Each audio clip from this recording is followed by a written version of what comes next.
Hey guys, welcome back for another dog training tip. So today, what we're going to be talking about is how to get your dog to understand the rules and manners around dinner time or meal time.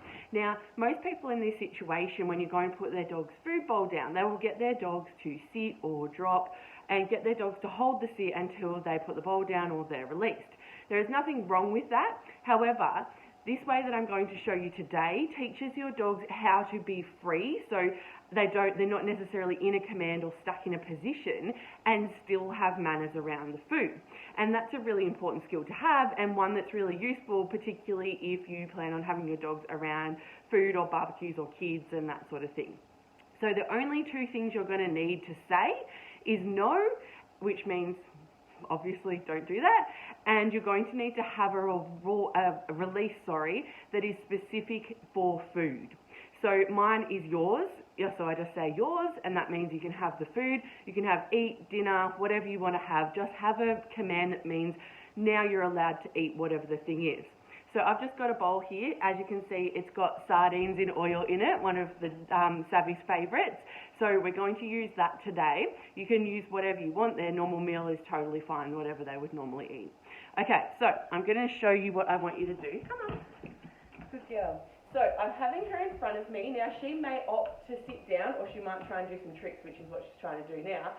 She's trying to work out what is going to happen, what I want her to do to get the food. However, there's nothing I want her to do except not steal the food, so I just ignore it and let her hang out. Now, as I go to put the food down, if she goes to get it, I'm going to say no and just stand back up and hold the food. So anytime she goes for it, the food comes back, okay? No.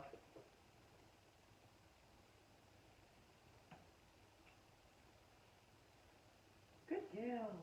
Good girl. No. Now, notice that she's sitting. I haven't told her to sit. She doesn't have to sit. So I'm just going to, good girl, coax her up. Good girl, because I don't want her to think that that's what I want her to do. She's allowed to. She's not doing anything wrong. She just thinks if I sit and be good, I might get a chance of getting the fruit. Good girl, free, good girl. No. Now, if you've got a dog who is likely to steal it at the last minute, you want to have something like in a small bowl where you can just quickly pop your foot over it or your hand over it or whatever. But what you're going to find is that this is going to teach them a little bit more respect and manners around dinner time, rather than them having to, you having to ask them to sit and hold them back or put their food down and move away. They're just going to get it. So she's thinking that I want her to do a trick, which is or put your paws on me, because that's what we've been practicing. So she's like, wonder if I do this, if you'll get the release command to have the food. Now, the reason that I'm doing it here and on this mat is because this is usually where we do trick training. It's a grip mat so that she doesn't slide around on the floorboards. And so she's not thinking this is the dinner time rules. Like she normally gets fed out on our deck. So she's sort of trying tricks and everything, which is great, because it means I get the opportunity to show you what she does if she muddles it up. Good girl, free. Good girl. No. No. So you see how she scooted back then when I said no and pulled it up? She was like, oh, I'm not going to get anything if I go for it. So she doesn't have to actually have gotten the food for me to do it. Any movement towards it, I just say no and I pull the food back. Now when I'm ready, I'm going to say the magic word, and that means that now you're allowed to have it. So I'm actually going to move her away again. Try it one more time, and then we're going to do the magic word. Good girl, come on. Good girl. Good girl. I'm going to get you at an angle where you're not going to stand. Good girl.